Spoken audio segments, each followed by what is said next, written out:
வணக்கம். இந்த வீடியோவில் லாஸ் ஆஃப் மோஷன் இயக்க விதிகளில் ஒரு நியூமரிக்கல்ஸ் பார்க்குறோம்.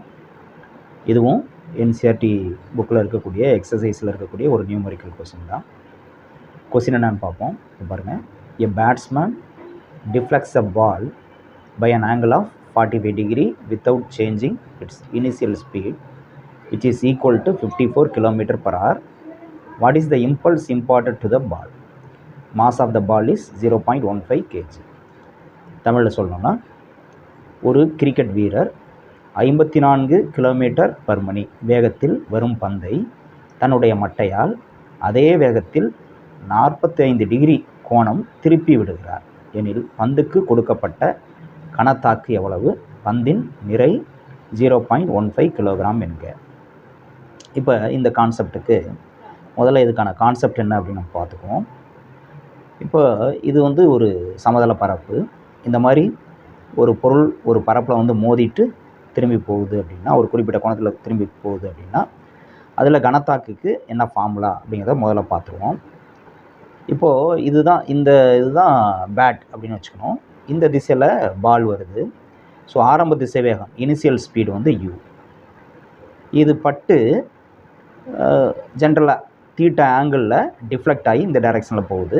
இங்கே நம்ம கொஸ்டினில் கொடுத்துருக்கிறது இனிஷியல் ஸ்பீடு என்னவோ அதே ஸ்பீடில் அது போகுது. டைரெக்ஷன் தான் மாறுதே ஒழிய ஸ்பீடு அதே ஸ்பீடு தான், அதே வேகத்தில் போகுது.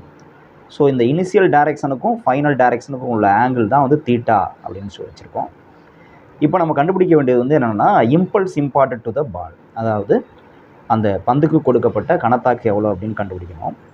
அது கண்டுபிடிக்கிறது நம்மளுக்கு தெரியும். இம்பல்ஸ் கனத்தாக்கு அப்படின்னா J vector equal to PF vector minus PI vector, அதாவது சேஞ்ச் இன் மொமெண்டம். இம்பல்ஸ் அப்படிங்கிறது சேஞ்ச் இன் மொமெண்டம், உந்த மாறுபாடு தான் கனத்தாக்கு சமம்னு பார்த்தோம். அப்போ final momentum minus initial momentum, இறுதி உந்தம் மைனஸ் ஆரம்ப உந்தம். இறுதி உந்தம் அப்படின்னா எம்வி வெக்டார்னு வச்சுக்கிறோம், ஆரம்ப உந்தம் அப்படின்னா எம்யூ வெக்டார், இனிஷியல் மொமெண்டம். அப்போ காமனாக எம் வெளில எடுத்துகிறோம், V vector minus U vector. இப்போது நமக்கு ஒன் டைமென்ஷனல் மோஷன் அப்படின்னா நம்ம பியூ டைரெக்டாக ஒரு வெலாசிட்டி ஒரு யூ சப்ஸ்டிட் பண்ணி ஆன்சர் கொண்டு வந்துடலாம். இது 2 டைமென்ஷனல் மோஷன் இல்லையா? இங்கே 2 டைமென்ஷன்ஸ் இருக்குது, எக்ஸ் ஆக்சிஸ் ஒய் ஆக்சிஸ், 2 டைரெக்ஷனுமே நம்ம பார்க்கணும். இது 2 டைமென்ஷனல் மோஷன், ஒரு பிளேனில் இயங்குது. ஸோ இப்போ நம்ம என்ன பண்ணோம்னா, இந்த mass constant, final velocity minus initial velocity கண்டுபிடிக்கிறதுக்கு இங்கே நம்ம ஒவ்வொரு வெலாசிட்டியும் நம்ம 2 காம்போனன்ட்ஸாக பிரிச்சிடறோம், 2 கூறுகளாக பிரிக்கிறோம். உதாரணமாக இப்போ இனிஷியல் வெலாசிட்டி யூ இருக்குல்ல, அதை 2 கூறுகளாக பிரிக்கிறோம், 2 செங்குத்து கூறுகளாக பிரிக்கிறோம், ரெக்டாங்குலர் காம்போனன்ட்ஸாக.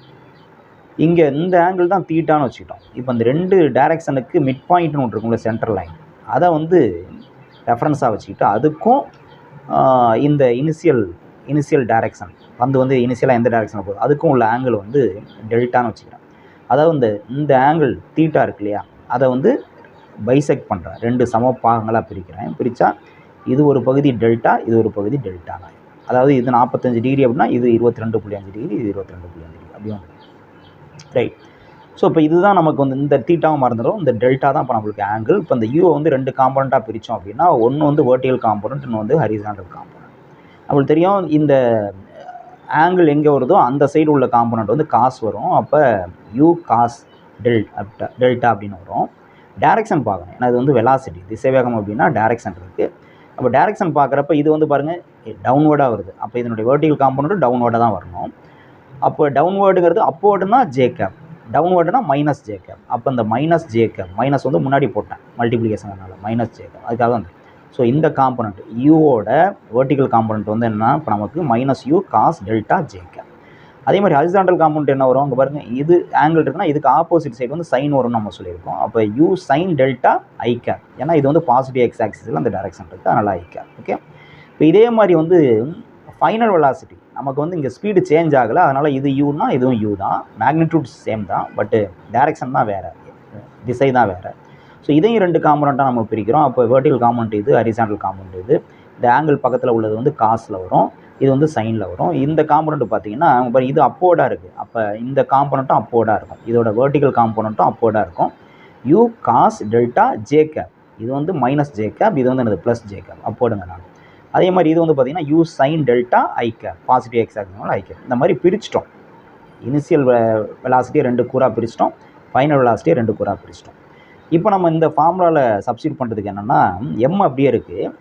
இந்த velocity final velocity minus initial வெலாசிட்டியை நம்ம 2 பார்ட்டாக பிரிக்கிறோம். முதல்ல ஹரிசாண்டல் காம்போனண்ட்டில் என்ன சேஞ்ச், ஹரிசாண்டலாக வெலாசிட்டியில் என்ன சேஞ்ச் வி மைனஸ் யூ என்ன, வேர்ட்டிக்கலாக வெலாசிட்டியில் என்ன சேஞ்ச் அப்படிங்கிறத பார்க்கலாம். அதுதான் இங்கே பார்க்குறோம். இங்கே பாருங்கள், ஹரிசாண்டல் காம்போனன்ட்ஸ் அதாவது ஹரிசாண்டல் காம்போனண்ட்டில் சேஞ்ச் இன் வெலாசிட்டி பார்க்குறோம். கிடைத்தல கூறில் திசைவேகத்தில் ஏற்படக்கூடிய மாற்றம் என்னது, final velocity minus initial velocity. ஹரிசாண்டலாக ஃபைனல் வெலாசிட்டி என்னது, இங்கே பார்த்தோம், இதுதான் ஃபைனல் வெலாசிட்டி. ஹரிசாண்டலாக final U sine delta I cap, இனிஷியலாக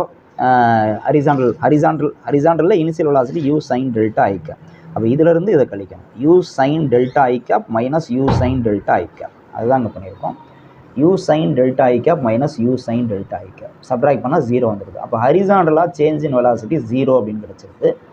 அடுத்து வேர்ட்டிக்கலாக பார்க்கணும். வேர்ட்டிக்கல் காம்போனன்ட்ஸ் செங்குத்துக்கூறில் சேஞ்ச் இன் வெலாசிட்டி என்ன அப்படின்னு பார்க்கணும். இப்போ செங்குத்துக்கூறுகள்னால் நமக்கு வந்து என்னது, இது 2 தான் செங்குத்துக்கூறு, இது ஃபைனல், இது வந்து இனிஷியல்.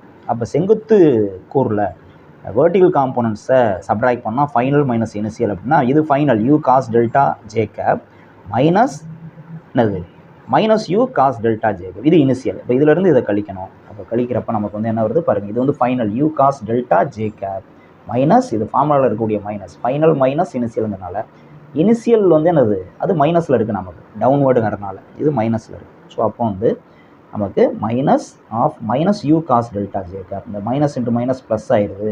அப்போ U cos delta J cap plus U cos delta J கேப்னு வருது. அப்போ ரெண்டும் ஆட் பண்ணால் 2u cos delta J cap. அப்போ நமக்கு சேஞ்ச் இன் மொமெண்டம் என்னது, இப்போ நம்ம கண்டுபிடிச்சிருக்கிறது இந்த v மைனஸ் யூ தான் நமக்கு என்ன கிடச்சிருக்கு, 2u காஸ் டெல்டா ஜே கேப்னு கிடச்சிருக்கு. அப்போ இந்த m இருக்குது. அப்போ m into change in velocity, அப்போ m into change in velocity நமக்கு என்னது 2u cos delta J gap.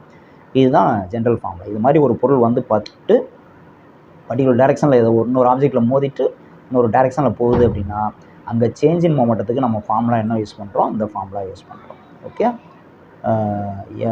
m into 2u cos delta J cap. டெல்டாங்கிறது என்னது, இந்த ஆங்கிள் இருக்குல்ல தீட்டாவில் பாதி தான் என்னது டெல்டா.